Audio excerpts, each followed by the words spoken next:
Satnam, welcome. So if you found your way here, you are about to embark on one of my Kundalini classes or one of my chakra alignment and rebalancing classes, and a huge big welcome to you. So I wanted to create this video to give you a little overview on some terms and some techniques so that you feel better prepared when you come to class and to know what to expect, and give you a little time as well to digest these terms too. So firstly, the most important thing to say is go at your own pace. You are in the class for you. Don't worry about what anyone else is doing. Everybody is on their own journey and they're all at different levels in different areas too. Some people are very proficient at yoga but less at the meditation, or vice versa. So don't worry about what anyone else is doing. Just consider yourself. Secondly, I want you to consider discipline versus surrender. So there may be a time when you are about to come to class, you've had a bad day and you're feeling really low key, low energy, don't know whether you can make it out, for example, or you're recovering from some kind of illness, but you're not contagious obviously, but you're recovering from some sort of illness, your energy's a little bit low. I would just invite you to come along to the class anyway, to be in the amplified field of the group and to just do the meditations and the breathwork practices, the spiritual practices, the things that you feel you can do. And don't worry about the physical bits that feel a little bit outside of your area of comfort for that day, because every day might be different. Week on week it may feel different. We all get moments where we just don't have the energy. So if it's your body that's saying, I can't do something, always listen to that. If it's the mind though, what we're wanting to do is create self-discipline, which will create self-mastery. It's a really important skill for us to be working on. So have that in mind, that pushing ourselves through when the mind is saying no and saying, I'm not going to let you be in control. I'm in control. This is my self-care. So making sure that you have that conversation with yourself. But come to class and you can lay out anything that you don't want to do or that you're feeling you can't do. So a very exciting thing I heard recently, I've heard it about basketball players, but this really blew me away, where they've done some research and an experiment with some bodybuilders, and they got a whole group of bodybuilders to do their normal exercises, and then another whole group to not go to the gym, not do any physical weightlifting. But in that 2 weeks, they had to do the entire program that they would normally be doing in the gym, just in their mind's eye. So they had to go through visualizing, lifting the weights, and what their muscles would be doing. They would be doing that, but without physically doing it. And what they discovered at the end of the 2 weeks is that the people who had not physically lifted any weights had got 14% muscle mass increase, which is incredible just from the mind alone. It's so powerful. So I just want to put it to you, you can still do that in class. You can lay something out if it feels too much and just do it in your mind's eye. And that would be a form of manifestation in the extreme, and meditation. It would be so good for you.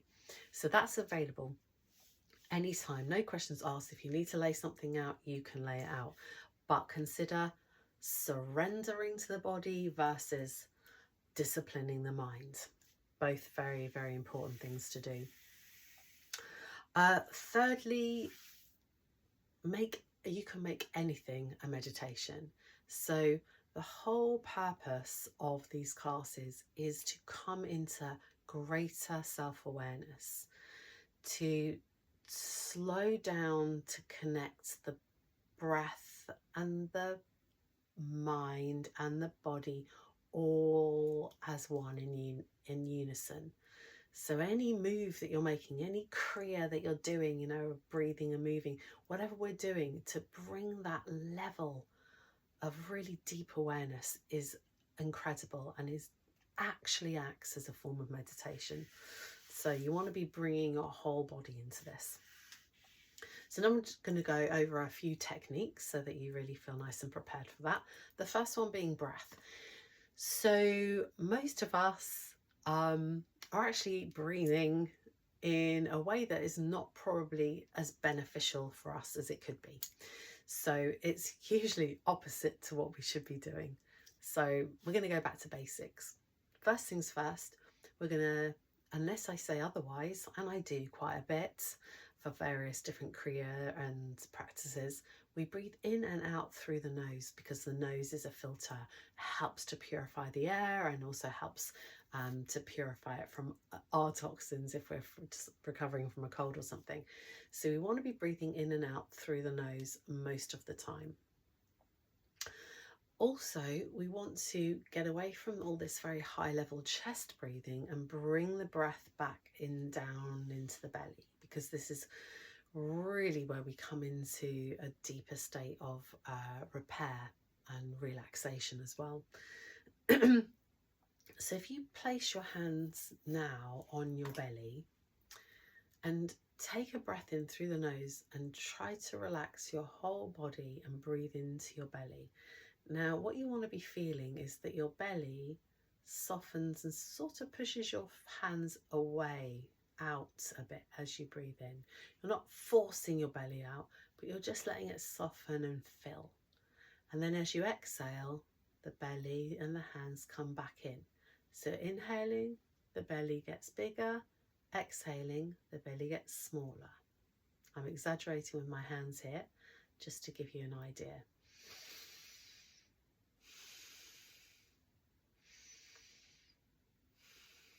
So that's what we want to be doing. Two other breaths that I just want to bring to your attention here that we do quite frequently is Kapalbhati and Bhastrika. So Kapalbhati is a Shakama, it's actually a cleansing breath. If you put your hands back on your belly here, as you breathe out through the nose, I want it to be a forceful breath through the nose, and obviously the belly is going to go back to spine. So it's like this. Now, with a Kapalbhati breath, you're not thinking about the in-breath at all. It just happens all by itself. So it's like a pump. So as you stop focusing on pulling the navel back, your lungs just naturally fill up. So it looks like this.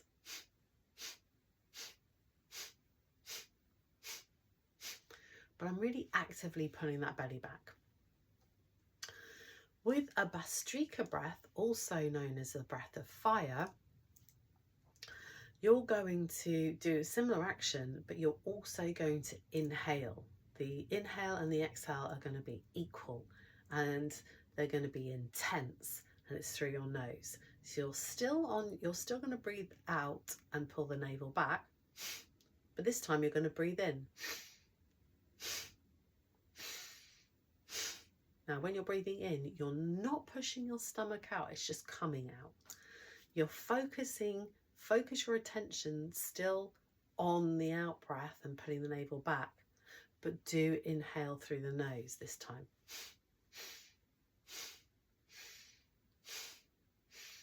You'll start off slow, and it's best for you to stay with your hands on your belly until you really, really get it. And then you can join in with whatever mudras or hand movements we're doing at the time. So stay with your hands on your belly until you feel like you get it, get what's happening with the body, you get that body feedback. When you get really proficient, then your belly, and you'll hear other people, it will be very fast. So it'll be like this.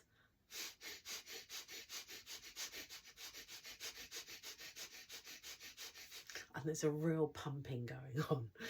So just wanted to give you that technique. The second technique is called a bandha lock, and there are actually 3 bandha locks that we do, working on different chakras, different granthis, or there's 4, which is doing all the 3 at the same time. I'm just going to speak to you about the root lock, because we do that all the time. We do that so much during class. And obviously we're working on the roots, so let's start there. But a bandha lock is basically a contraction of the muscles and of the breath in a physical location, and the breath and together. And that is basically controlling the prana, the life force, which is what the prana is, and manipulating that. And what we're doing is we're bringing all that awareness and attention into that particular location of the chakra, and all of that is kind of very healing and bringing all the nutrients well and sealing the energy in. And then when we exhale and we release, it moves the prana through the rest of the chakras. It's a very important thing doing a bandha lock. Again, you don't do either of the heavy duty breath work, or the Brastrika, breath of fire, breath, or the bandha lock if you're on day 1 to 3 of your moon cycle. So avoid during that time. There are other contraindications, so if you have any other health conditions, speak to me about it. But just for speed in this video, I'll just say don't do it if you are feeling dizzy with the breath, and don't do it on your moon cycle. So with a root lock, also Mulaband lock, so it's known by those 2 terms, you are constricting and contracting. It's a bit like a Kegel. So you're going to be squeezing the anus and the sexual organs and lifting upwards. So imagining that you're gathering all your organs and pulling and zipping upwards. It's that sucking, pulling upwards, not bearing down. So that's what we're going to be doing when we do a root lock. We squeeze, we lift, we hold, and then we release. I also get you to do a few other things, roll your eyes up, press your tongue into the roof of your mouth, but we will do that all together.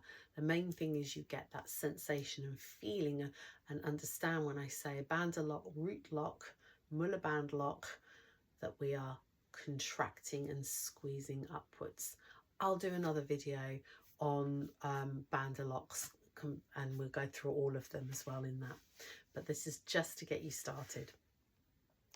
And then chanting, that's the last thing. So chanting, we always start a class with 2 distinct mantras, and you do not have to do it. So please don't feel like, oh my God, I don't do the chanting business. That's okay. You can just be there and take in the frequencies and the vibrations of these sacred mantras. But if you can join in, it will be amazing for you. So the first one that we chant is the Adi mantra, which is Om Namo Gurudev Namo. We chant that 3 times. Now this is the way to connect with the universe, to connect with all of the wisdom. It's like known as the golden chain of teachers. So we are bowing to the infinite, to the golden chain of teachers within me and around me. This is what we're doing with that one. Centers you to your higher self, and it tells your lower mind to take a back seat, your ego to take a back seat, so your higher chakras and your higher self can take the lead. Now the second one is the Mangalatran mantra, and this is Ad Gare Name, Jugad Gare Name, Sat Gare Name, Siri Guru Deve Name.